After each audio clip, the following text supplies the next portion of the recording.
We've been following the story of one village through the whole of our history, with the help of the villagers tracing the tale from the Romans to the present day.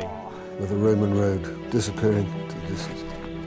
Through the Vikings and the Anglo-Saxons. It's got this thick black and white residue stuck to the inside. That's Anglo-Saxon food, or the carbonised remains of it. So basically we're going to have to dig up your entire garden. Set in the village of Kibworth in Leicestershire, it's not the tale of the rulers, but of the ordinary people. Henry Button, Freeman. Alice Starr. Matilda Starr. Sisters. It's like a cannonball. Well, that's what we think it is. Civil War, you reckon? Yeah. Matthias Wood, he's a musketeer. William Smith. We've seen how the national story is always mirrored in the local and the local in the national. There is no race of people under the sun so depressed as we are, who work the hours we do for the money we get. We've seen how our history is not just theirs, but ours. It's amazing to think that 90% of us didn't have the vote up to 1832, and women didn't get the vote until 1928. In the story of Kibworth and the story of England, we've reached the modern age, a time when what happened to the ordinary people of England was as rich and dramatic and exciting as at any other time in our past. Right, ladies and gentlemen, can you hear me at the back all right?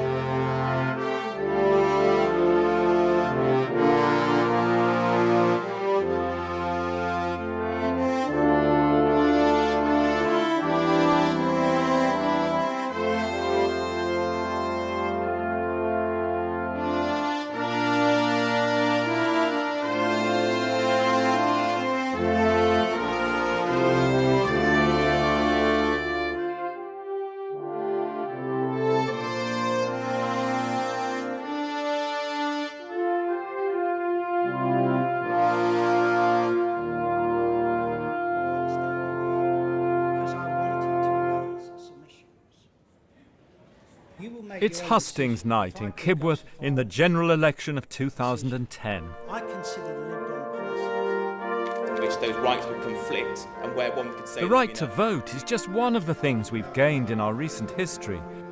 We've seen the shaping of our popular culture and education. The most objectionable things.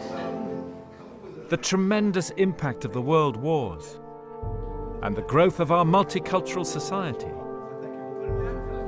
We have choices now never dreamed of by our ancestors. And as we'll see, all these great changes are mirrored in the tale of the village. To see how the men and women of the village became citizens of a modern democratic Britain, we have to go back to the 1830s, to England in the age of reform, when Queen Victoria was new to the throne. And that's exactly what the villagers are going to do. They've laid on this fantastic conference chamber with piles of documents. But you better come in now. Yes, you better come in. At the National Archive in Kew, the villagers have come down to examine their poor law records from early Victorian England, when poverty and social justice became a huge issue. These records relate to the Market Harborough Poor Law Union. I know a number of you are involved in the dig. What we're going to do today is we're going to do a similar thing, but in this material. We're going to dig into the archive. It's a seriously big place. We hold 11 million records here, and they cover 1,000 years of history. So, what are you going to find in here today? And the answer is, I don't know. And neither does Sarah. And neither does Michael. Because what you're undertaking today is real historical research. And the nature of historical research is looking in material that isn't listed, that is rarely used, in order to find out the way people lived in the past. Now, I couldn't tell you the last time anybody looked at these records, and it may well be that nobody has. It's going to be incredibly valuable for understanding how that particular area in Leicestershire operated in the 19th century.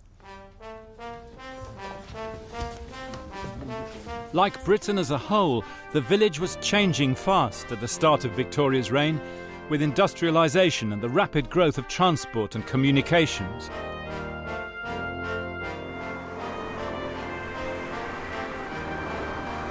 This is also the age of photography, and we can now see exactly what Victorian Kibworth looked like with shops, post office and newsagents. But the old rural world was still there in the background.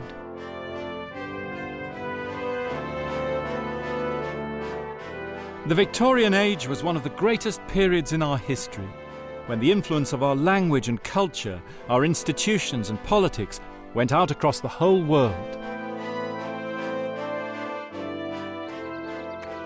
But here, back at home, it's also the time that shaped us as modern Britons more than any other, not just in buildings like this, in schools and railways and local government, but also in mentalities. But their achievements were so great that it's easy to forget that in the early years of Victoria, the late 1830s and early 1840s, the social situation, the class tensions were so inflammable that many observers were expecting revolution. But that's not what happened. The early 19th century saw the emergence of the British working class. Landless wage earners prey to the ups and downs of the economy. But the poor and jobless had to survive on charity from the pre-industrial age. In 1834, a centralised poor law came in, administered through local poor law unions. It's a notice is hereby given that a meeting of the ratepayers in this parish at Mr Mitchell's shop on Friday the 4th of April, and it's the liquidation of a debt from the parish to Mr John Sarson of Leicester, amounting to £90. It's the real beginning of the welfare state. With the names of the people who have got to move out, and includes an ILIF in there, I think. I write to inform you that I am a poor man belonging to the parish of Kibworth Harcourt, and I am in the 85th year of my age. The old system of charity simply couldn't cope with the sheer numbers in poverty. Now, gentlemen, how is it possible for any person to subsist on such a scanty allowance? We have the case of Harriet Cox, who was a widow of 4 years. She says that she did have 3 shillings and 1 loaf, but that was taken off her. And then you read this further on, and the reason that it was taken off her was because she had the misfortune to have another child by a young man. So these are men in the 60s and 70s who are still looking for work. They want to work, yes. Yeah. But they keep getting threatened with now, after 4 years, they're being threatened with a workhouse. Religious dissenters were especially hard hit. We are poor men belonging to the parishes of Kibworth Beecham and Kibworth Harcourt in the county of Leicester. And being out of employ, we've repeatedly applied to the Guardian for work, but he invariably refuses to employ us. Fact is, we are dissenters, the unpardonable crime. Therefore, we are neither to have law nor justice, but be sent to such dens of iniquity as a workhouse. Men will not submit to be incarcerated in a workhouse merely for want of work. No dissenter can submit to be transported into such dens of iniquity which are worse than West Indian slavery. At least one of them is obviously very educated, and they've actually managed to get an investigation against Kibworth Beecham. Against the parish? Against the parish of Kibworth Beecham. However, the Commissioner challenges their knowledge of the poor law and claims that they've had to have had some assistance of some persons who are able to clearly explain to you what the laws are. You know, they're just making this assumption that they can't possibly put forward this argument themselves. But of course they could. The village had a long tradition of literacy. And now the religious independents and dissenters became a voice for change. Congregationalists, Baptists and Methodists, Protestant groups outside the Church of England. And after all, the village had run its own grammar school since Tudor times. There'd been a village school since 1812. But the dissenters challenged the status quo. People who are more concerned about religion, more concerned about the religious faith, or obviously have the ability to read because they've studied the Bible for themselves. So they tend to be a little bit above, obviously, farm labourers. In the background was Kibworth's 18th century dissenting academy with its amazing range of learning, which had underlined the role of literacy in the village. They were trying to offer the same level of education as a university. So it's beyond grammar school, logic, ethics. They continue to study Greek and grammar, learn Hebrew and divinity. It eventually comes to London, and we now have the books here in the library. We're the inheritors of You're the inheritors of the Kibworth Academy. Yeah, the books and the manuscripts and so on. And this union of religious dissent and working aspirations helped win many of the rights we now take for granted. Read the Bible for yourself, and as you know, it can be very contradictory. You have to balance passages against other passages, and of course people put different weights on different things. The toleration, the real legacy of dissent, our civil liberties, the fact that we have freedom of speech, and it's written into, we don't have a constitution, but this is an expectation. That's one of the things that dissenters really fought for, the right to be able to worship as they wished in their own places of religion, and not be forced to go to a state religion. The civil and religious liberties that we enjoy today is, I think, the great legacy.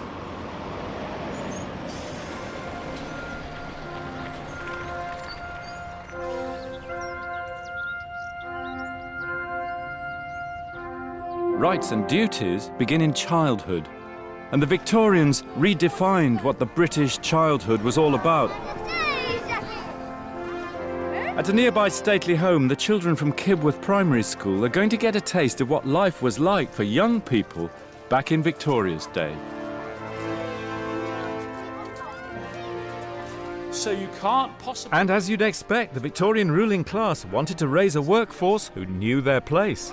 Now then, how many people do you think actually lived in this great big house that is owned by William Herrick? 11 or 12? Do you know there were 3? All that house for 3 people.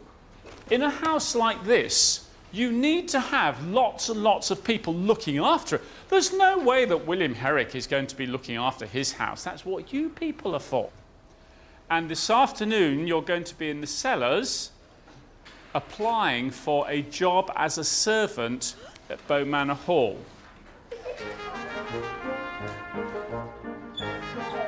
That's it. With the old rural world in decline, new forms of employment for the young were taking over. Good, well done, good girl. The servants which we sacked before... Sacked? Sacked without any pay. Ironed these items, but they didn't do them very well. 13% of all women in England, well over 1 million, were in domestic service. And they started as young as 12. Follow me. The Victorians believed that every child should go to school. You will be watching all the children here to make sure they are well behaved. If anybody starts messing about, you put your hand up, and when I say yes, you will tell me. Good. Right, we're going to do some writing. Education from 5 to 12 came in 1870 and became mandatory, as it is today, in 1880. And so on, all the way across there. At the core of Victorian education, the 3 R's: reading, writing, and arithmetic. When your pen runs out, you prime it again by putting it back into the inkwell to get it full up again. Since Tudor times, England had been the most literate society in history. Victoria's can-do culture made the next big push, by 1900 achieving 90% adult literacy, not far off what we've got today. And they did it with strict discipline. Yes?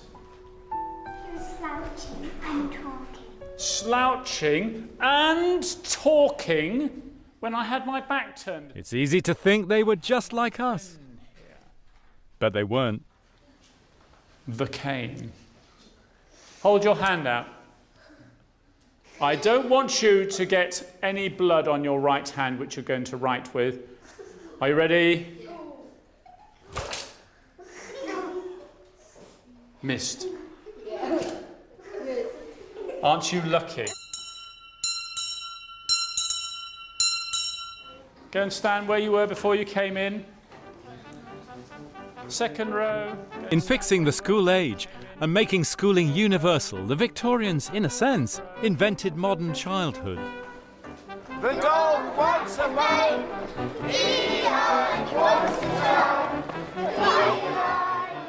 For the first time in our history, the world of childhood was separated from the world of work.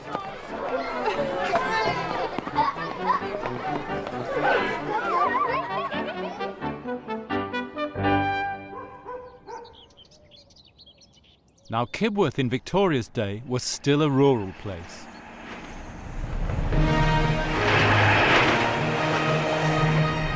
But that changed in the 1850s. That is amazing. So this is in Kibworth, is it? This is. Gosh, I thought he was going to hit the camera for a minute there. You can see the driver shaking his fist at one point. Armies of navvies shifting millions of tons by hand cut great swathes through Midland England, and they brought us the railways. The first engine came through Kibworth on Wednesday evening when at least 200 villagers came to see it. It stopped for a short time, and two of the trucks filled with people, anxious to say they rode in the first train through Kibworth.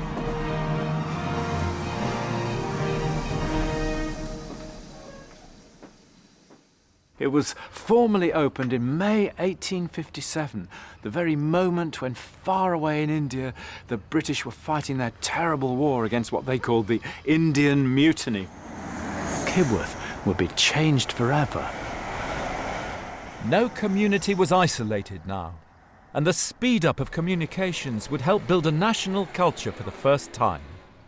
My lords, ladies and gentlemen, good evening. And even Kibworth became part of it with regular concerts by the villagers themselves. 25th of April 1882, an amateur dramatic entertainment was given in the village hall on Wednesday and Thursday evenings. What a lot of these programmes consisted of course, was very, we would consider today really rather sedate and very genteel.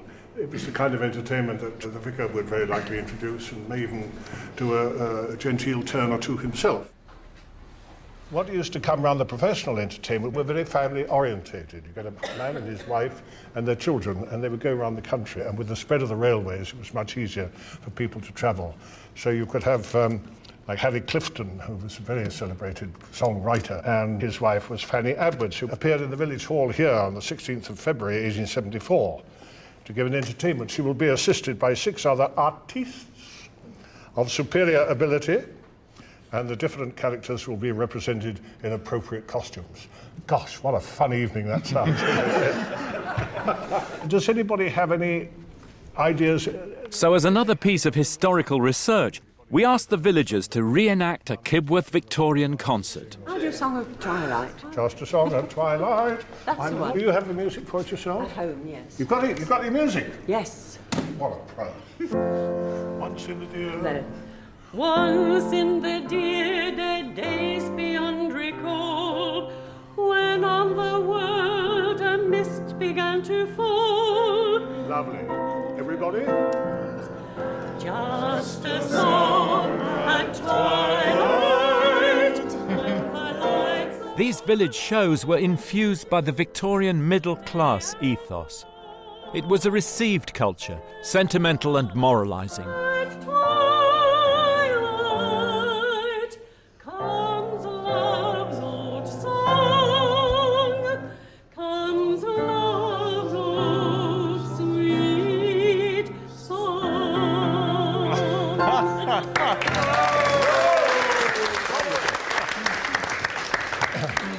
You got the part.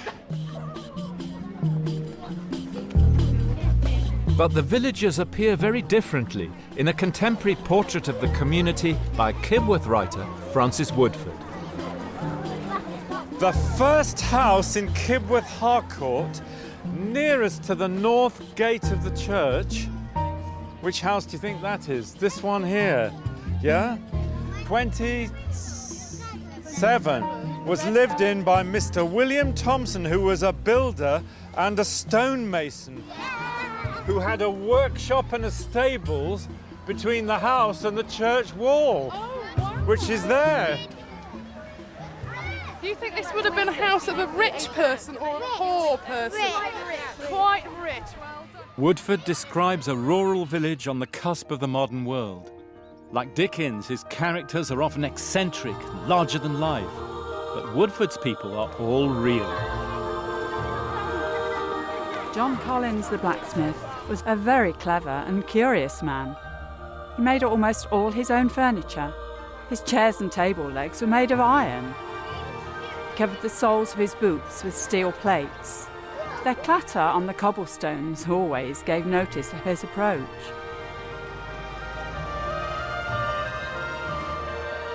Samuel Burdett, the shoemaker, played bassoon in the church choir. I was told he was an atheist, which it was explained to me was a very wicked person, though I remember him as a kind and jolly man. Mrs. Weston, the milliner, kept a large dressmaking establishment. A number of young lady apprentices lived with her, and from her house 2 or 3 romantic elopements were made. Mr. Loveday, the builder, was an ardent local politician. One of the earliest and most energetic supporters of the franchise, free education, and a 9-hour working day. Tom Tolton, the mower, was one of the characters in the Plough Monday processions. Dressed in his glory as a countrywoman and primed with drink, he would dance wild country dances with his partner, John T. Jesson, till fairly tired out. George Gray, the farmer, was a big, jolly, good-natured man. He was the last one to celebrate harvest home in the old English way, and he still left the corners of his fields unribbed, as it says in the Bible, so they could be cleaned by the poor. Mrs. Coleman was the landlady at the Coach and Horses, one of the best landladies a hostelry ever had. She dispensed charity liberally, studied the comfort of her customers seriously, and would refuse men drink when she knew the families needed more money.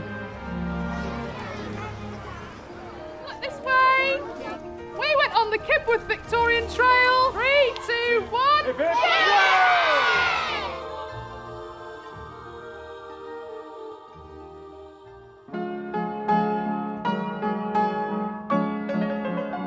The village in Woodford's portrait was class-driven but tolerant. A mix of bloody-mindedness and community spirit, boozy, sometimes violent, but with a marked streak of good-humoured individualism. But in the Kibworth penny concerts, you can see the other side of the Victorian mind. Supervised by the vicar, they were educative, morally uplifting, self-improving. At this point, ordinary people's culture was still mediated by the ethos of church, chapel, and propriety.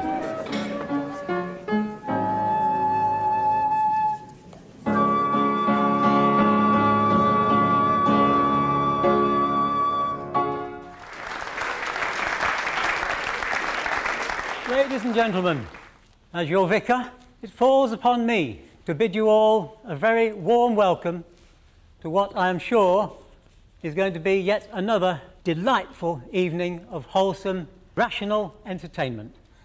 Miss Ellie McCann. One of the great evils of the day, as the middle classes saw it, was the working class addiction to drink.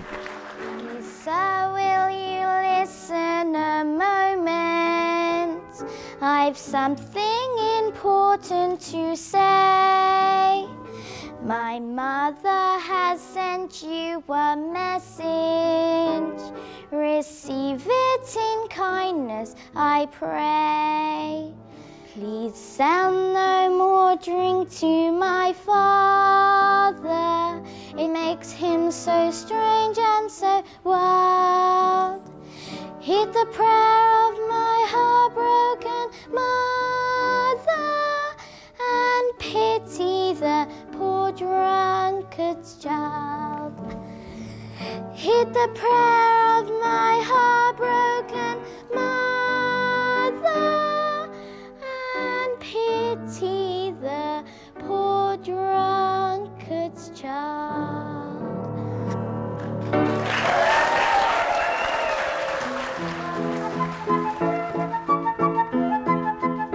But the villagers wanted more than a good night out. They wanted representation at the ballot box. In 1867, the vote was extended to urban male householders, but still only 40% of men had the vote, and no women. Here in Kibworth, one reformer who set about to change that was a builder, John Loveday. Tell us about Loveday and the new town. Most of the people up there were working men, and they supported Loveday, so it became the radical part of Kibworth. The radical The part? radical, yeah. Radical Kibworth. Yeah. So this was emphatically the working men's Oh yeah, part of town. well certainly from the coming of Loveday you could say really. If there's one person, if you could go back in time to meet, I'd like to meet John Loveday. He upset a lot of the gentry in the village, so I'd like to meet him. And You'd like to meet him? Yeah, I would really. I'll tell you what I'm going to ask you to do, which I'm going to ask you to just read me this little passage about him, because I think it conveys him so wonderfully, doesn't it? Mr. Loveday, would you read that for us? Mr. Loveday, in addition to being a large contractor, was also a very ardent politician and one of the earliest and most energetic supporters of the franchise, Freedom Education Act, 9 Hours Movement and kindred measures. A man of ready wit, unfailing good temper and full of energy, he seemed to be in seventh heaven when expounding his views to the large audiences which used to gather to hear him, either in the village hall or from a platform erected at his own expense on the cross bank. In Kibworth Beecham, where a large hosiery factory would soon be built, it was Loveday who helped more working people get the vote by building them housing in what became known as the New Town.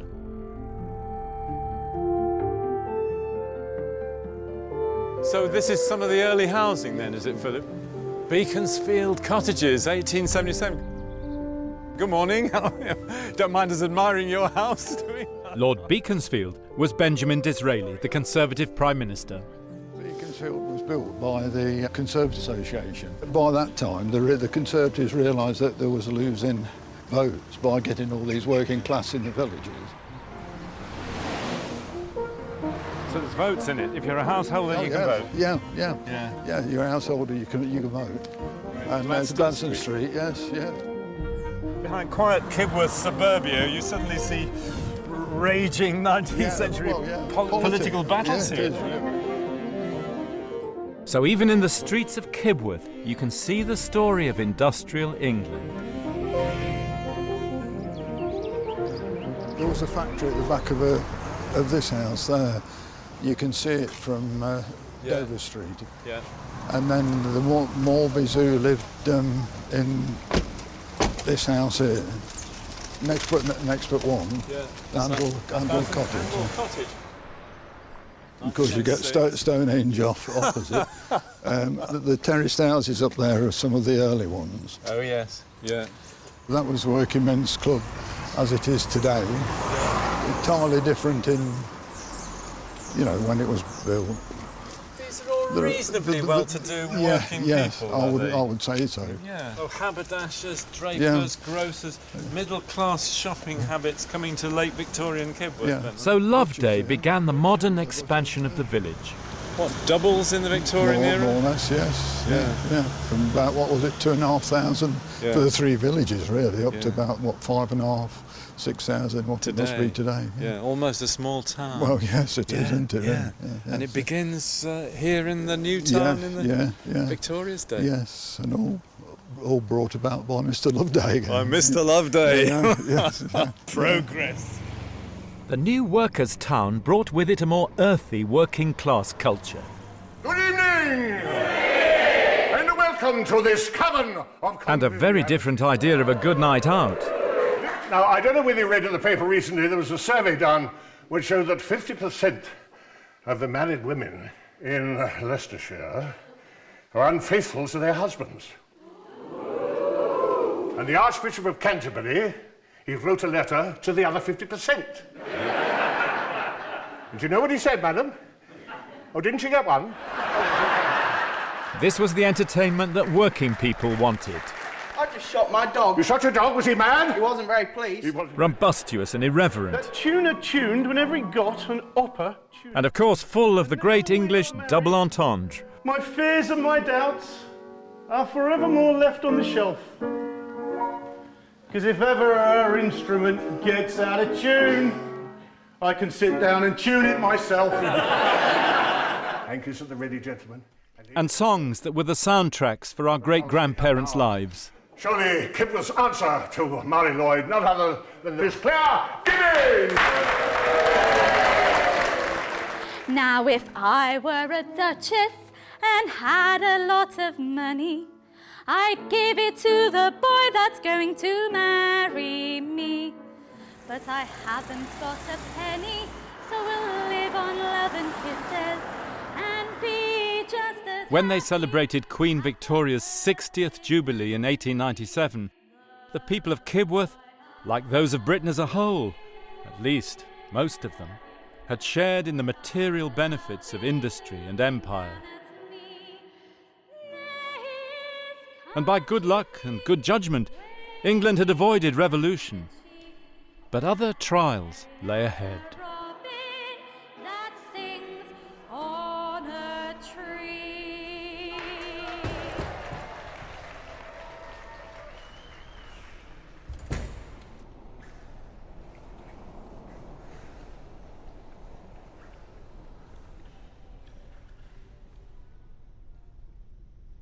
The village celebrated the 1897 Jubilee that June in the streets, in the church, and here in the village hall. Tremendous things have been achieved over the 60 years of Victoria's reign, and a justifiable pride in all that comes leaping out of the pages of the local newspapers. But with it, a shadow on the horizon, an unlocalized anxiety.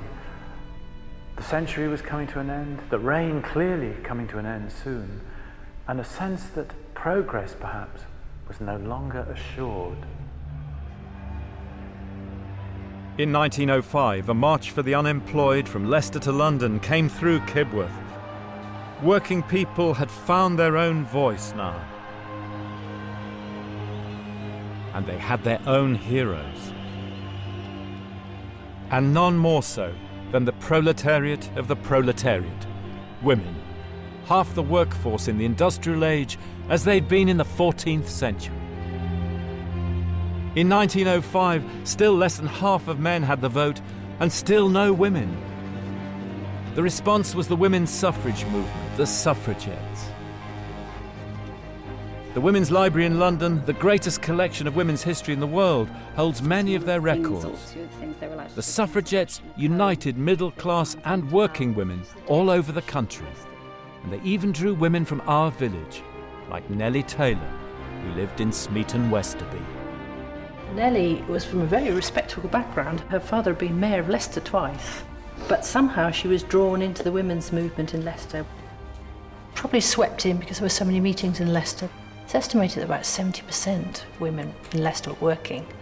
So, in what jobs, Jess? Boot and shoe, mostly. Yeah. Boot and shoe, yes.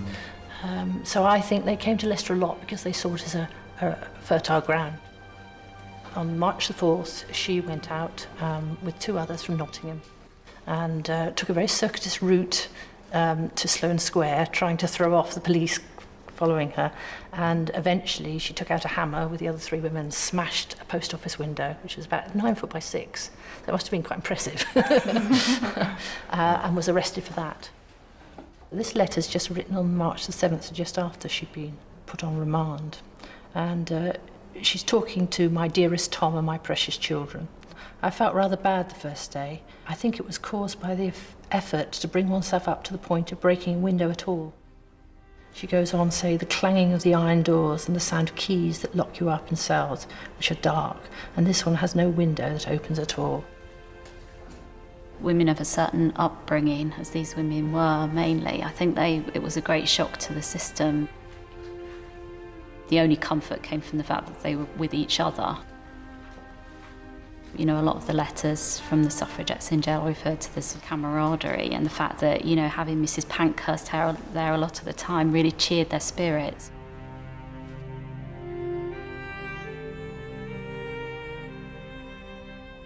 The charge sheet actually said she assaulted a policeman, she slapped him in the face.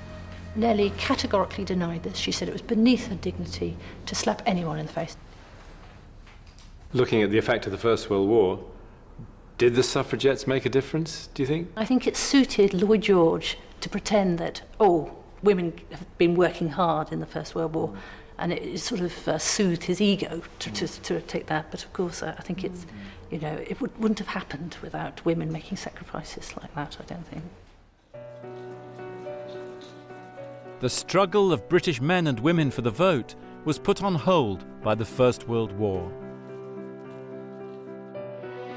In the East Midlands, the recruiting drive drew patriotic and optimistic crowds.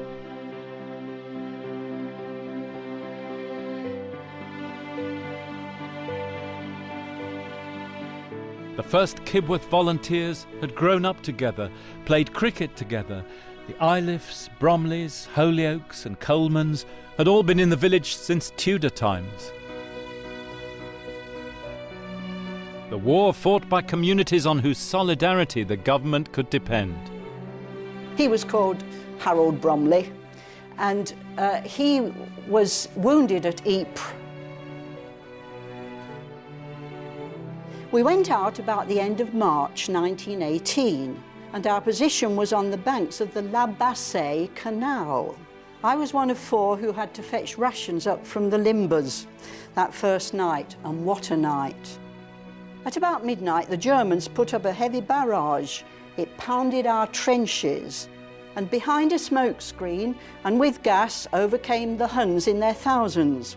And what sights I saw, I shall never forget. Dead and wounded everywhere.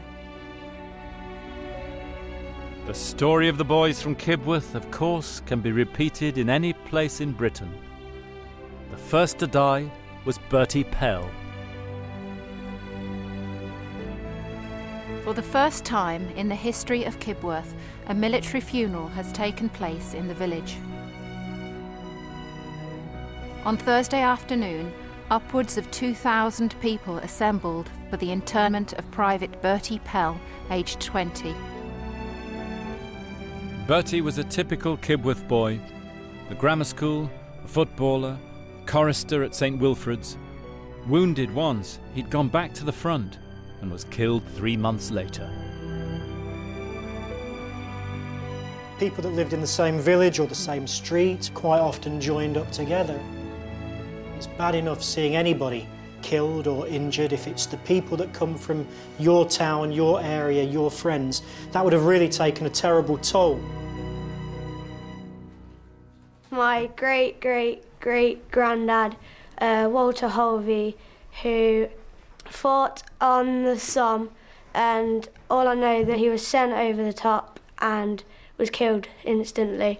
My great-great-great uncle Ralph Buttress, he fought in France and he died of common war death, which I suppose was shot or blown up, and he's in Philosophy British Cemetery in France.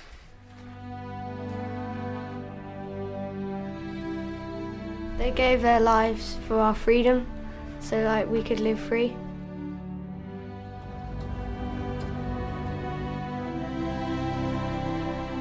Every year, Kibworth High School does a coach trip to the Somme battlefields from the First World War.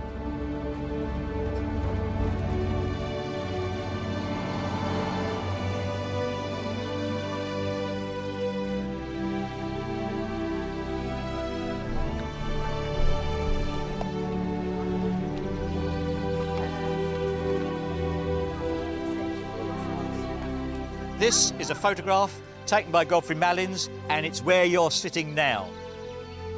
This is this very place where we are now. Okay? You see that?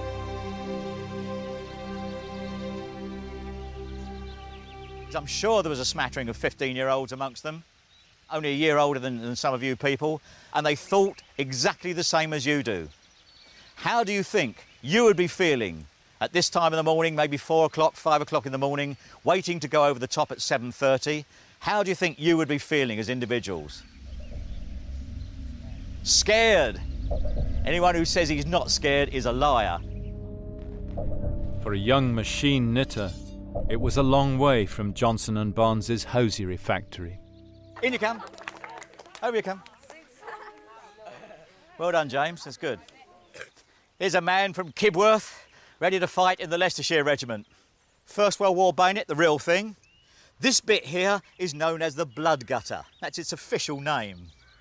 And the whole idea is that when you stick it in him, it allows the blood to pump out either side and the flesh doesn't seal it off. When you're doing bayonet fighting, everything is aggression. It is no good going into the fight thinking, oh my God, I'm a married man with 2 children, I wish I was somewhere else. You hit him with the power of your body behind you. In! Exactly. You bring him down and he will go down. Out by stamping on his chest. Out like that. You knock his bayonet to one side and then smash his teeth out with the butt. You get the idea of that. The only thing that they don't teach you, because the British Army's fairly formal, is your own battle cry. For example, ah! Could you have put up with what your grandparents had to put up with all those years ago? Probably not, you just had to do it in them times. You just had to do it, yeah. Could you have managed it? No. No. I'd have probably run away.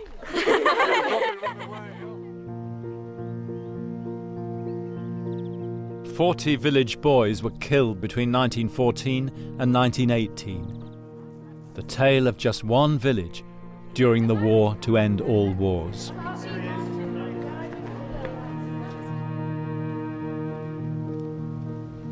Seen any names you recognise?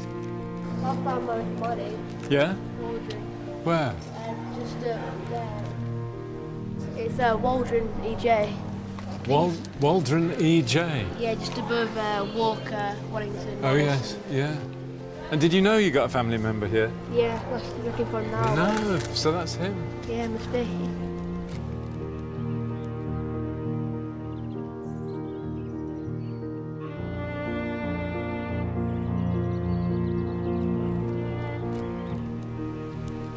The man you just see here, on one panel, on one wall. Sad. Yeah, it is sad, isn't it? Very sad. I think without war, we wouldn't be where we are today. I don't think it's right, but then without it, we might not be here.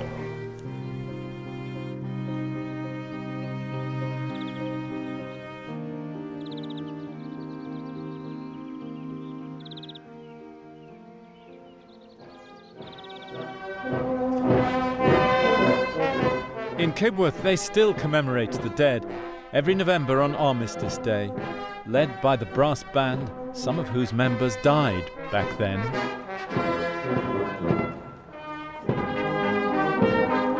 The First World War was a great and terrible communal experience, shared by everyone. And perhaps that's why, even though all the veterans are now dead, we still can't let it go. Lest we forget. George Garrett, Ernest Dunkley, Bertie Pell, J. Harry Holyoake, Robert Day, Charles Coleman, Ralph Butteris, Percy Bromley. In the brief period between the 2 world wars, the hosiery factory in Kibworth prospered. In 1928, the vote finally came for all, for women too. The village saw the coming of radio and telephones, a piped water supply, and even the first package holidays abroad, courtesy of a local man, Thomas Cook. Life seemed to have returned to normal.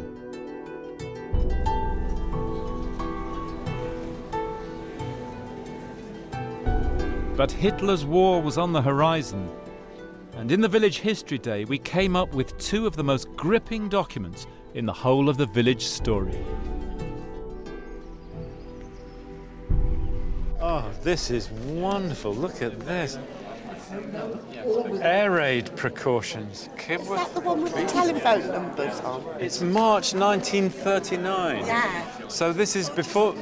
This is just before the war. What is the date on it? Air raid precautions.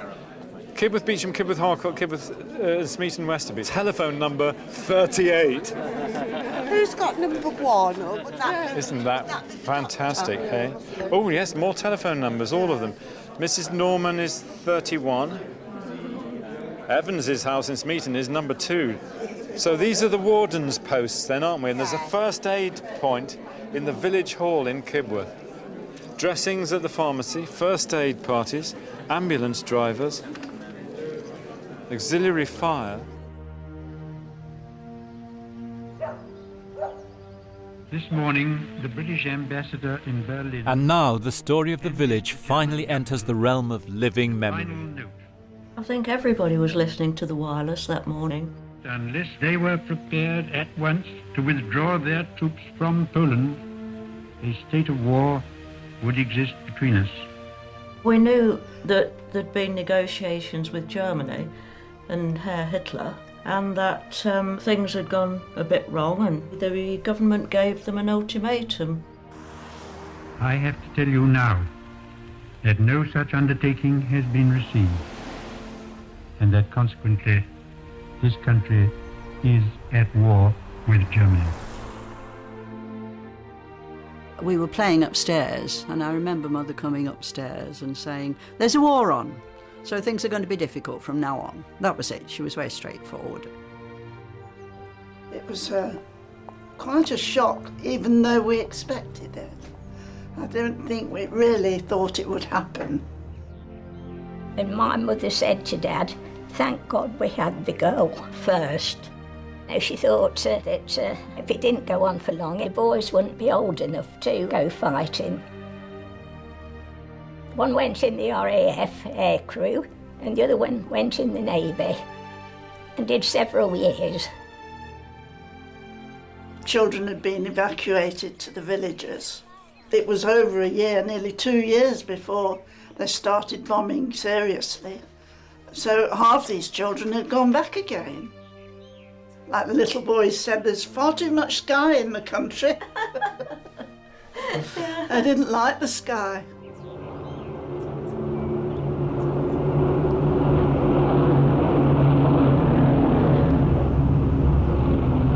Where I lived on the Leicester boundary, the noise was horrendous.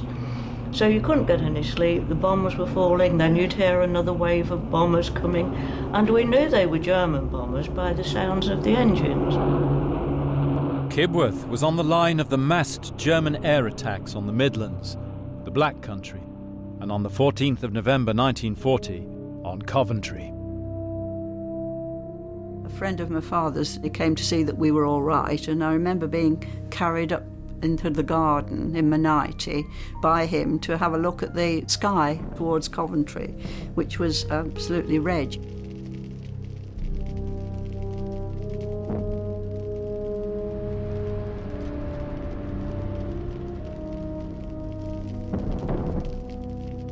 We had a few bombs in Kibworth. This German bomber, he flew across there and dropped some bombs where your school is now. And we also had a German plane came over one Sunday afternoon machine gunning us.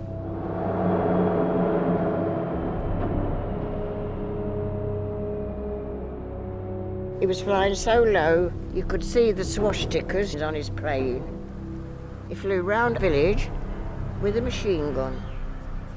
That was a terrible thing to do. Quite nasty, some of those Germans were.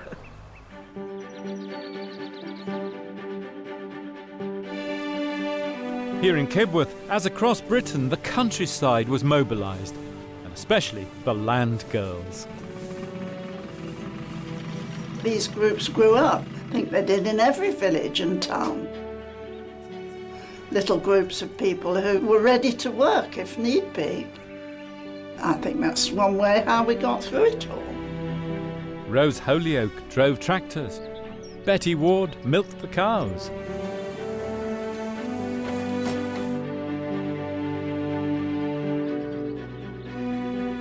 They held out and they did it until the first of the prisoners started to arrive on the scene.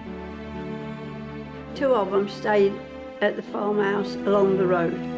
Mrs. Bromley wanted them to have a bath and she didn't know how to tell them they got to get the tin bath off the wall and get the water out of the copper to put in. They couldn't understand why there was no bath in the house. Both of them stayed here and they married local girls.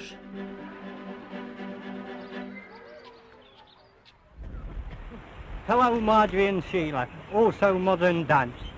This is just the moment I've been waiting for to let you know I'm in the best of health, as you can see. Meanwhile, local men send their greetings back home from the Far East. Give my love to all at home and cheerio. OK, thanks. Hello, Mother, Dad and Betty. Back home, the village made its own Forces newspaper, sent to 400 serving villagers. The Kibworth News and Forces Journal, Yes. 1944. We send affectionate New Year greetings to our lads and lasses on sea, land and in the air. It's terribly touching, isn't it? Yes, it is. Absolutely. Yeah. It gives all the news of what's happened in the villages. It really gives you a sense of what one small village could, how it could be involved. Hello, Dad and family. I'm glad to say that I'm feeling fit and well. I hope you're all the same. Well, tell Tony I've got a few more souvenirs for him and I hope to be seeing you soon. This is some Kibworthian sitting in the middle of Baghdad. Yes. I want to feel the rain again and mow a tennis lawn. I want to see a pantomime, a parish magazine. I want to scurry home again as quickly as I can. To settle back in Kibworth and be an ordinary man. Yes. It's just mesmerisingly fantastic, isn't it? You've got the Forces pin-up girls. Yes, It's yes, yes. so fantastic. Yes. Chosen by the young farmers of the district at a dance in aid of the Red Cross Agricultural Fund. We are the Leicester boys. We are the Leicester boys. We know what manners. We say no manners. We are expected. And when victory came, the village held a party.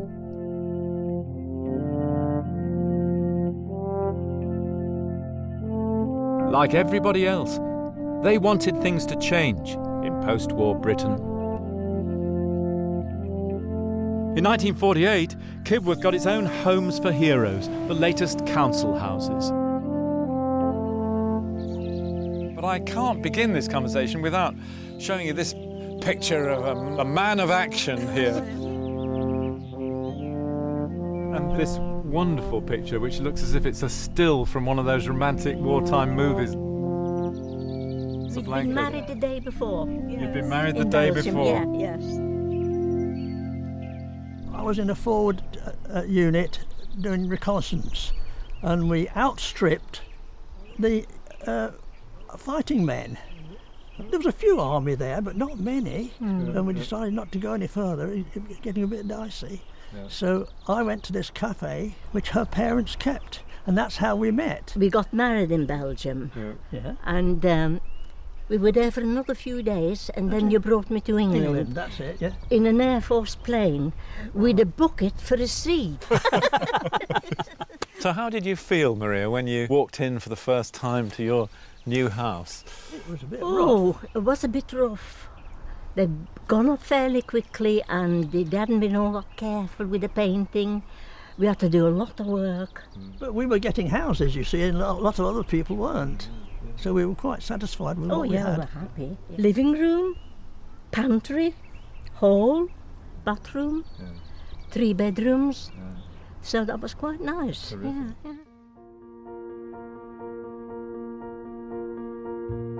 In the post-war baby boom, Eric and Maria had 2 daughters.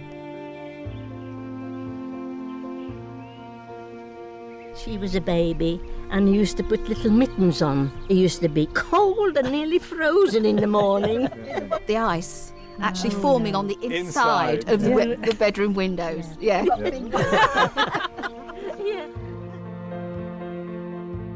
Those far-off days of the 1950s are the bridge to our world. After the war, Britain offered homes not only to our own heroes, but to the heroes of all the other places in the empire who had worked and fought for our freedoms.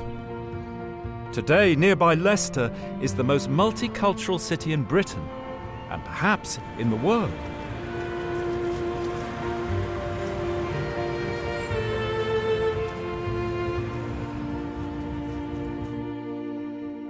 And as for Kibworth itself, it's still caught up in change. It has more than 5,000 people now, and it's still growing. With more than 600 new houses on the way, it will soon be a small town.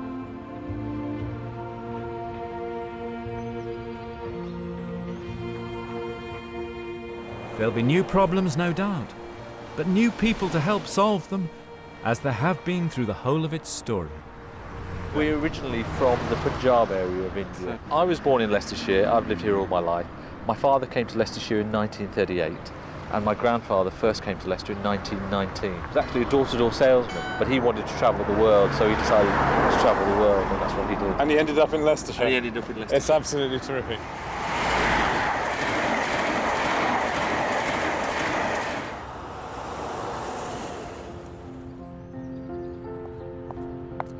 So there's our story. The tale of one place in 21st century England and the previous generations who played their part in making us who we are.